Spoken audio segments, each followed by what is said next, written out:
नमस्कार। आज मैं आपको ले जा रही हूँ एक ऐसी यात्रा पर जहाँ एक छोटे से कोकून से निकलता है रेशम का धागा और वह धागा बन जाता है एक शाही कढ़ाई। ये कला सदियों पुरानी है। अमर कलाकृतियाँ बनाते हैं। मैं इन कोकूनों को गर्म पानी में डाल देती हूँ ताकि वे नरम हो जाएं और अंदर का धागा ढीला हो जाए। अब चरखा। मैं कोकून के एक सिरे को ढूंढती हूँ और धीरे धीरे उसे चरखे पर लपेटना शुरू करती हूँ। देखिए, एक कोकून से सैकड़ों मीटर का एक अटूट धागा निकलता है, जैसे कोई कहानी बिना रुके बहती है। मैं इसी तरह कई कोकूनों से धागा निकालती हूँ और उनके 4 बंडल बना लेती हूँ। ये बंडल बाद में रंगाई के लिए तैयार होंगे। अब सोडा का स्नान। मैं गर्म पानी में वॉशिंग सोडा मिलाती हूँ और धागे के बंडल को उसमें उबालती हूँ। इससे धागा और मजबूत हो जाता है और उसकी प्राकृतिक चमक निखर आती है। फिर उसे ठंडे पानी में डालकर अच्छे से धो देती हूँ, सारा सोडा निकल जाए। रंगाई का समय। मैं 4 रंग लेती हूँ, लाल, पीला, गुलाबी और नारंगी। हर रंग एक भावना है, एक परंपरा है।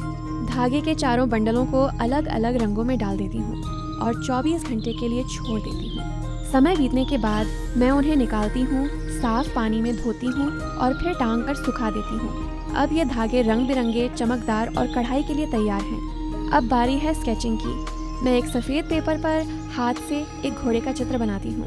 उसकी अयाल, उसकी आँखें, उसकी मांसपेशियाँ, हर डिटेल।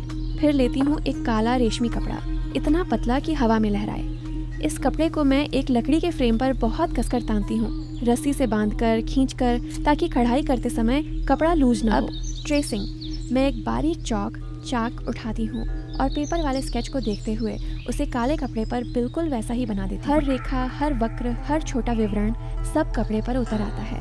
अब तैयार है कढ़ाई का खाका। अब शुरू होता है सबसे धैर्य वाला काम, कढ़ाई। मैं चारों रंगों के धागों को लेती हूँ और एक बारीक सुई में पिरो देती हूँ। फिर उस स्केच पर एक एक टांका लगाना शुरू करती हूँ। जहाँ लाल चाहिए, लाल धागा। जहाँ पीला, पीला। जहाँ गुलाबी या नारंगी, वहाँ वह रंग। घोड़े की आंख बनाना सबसे मुश्किल है, उसमें जान डालनी होती है। उसकी अयाल रेशम के धागों से बनती है, हवा में लहराती हुई। ये काम दिनों चलता है, एक एक डिटेल, एक एक टांका।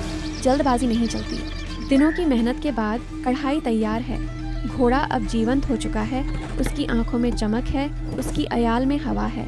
अब मैं इस कढ़ाई को एक गोल पुराने ज़माने के सुंदर फ्रेम में फिट कर देती हूँ, जैसे कोई राजमहल की दीवार पर टंगी हो।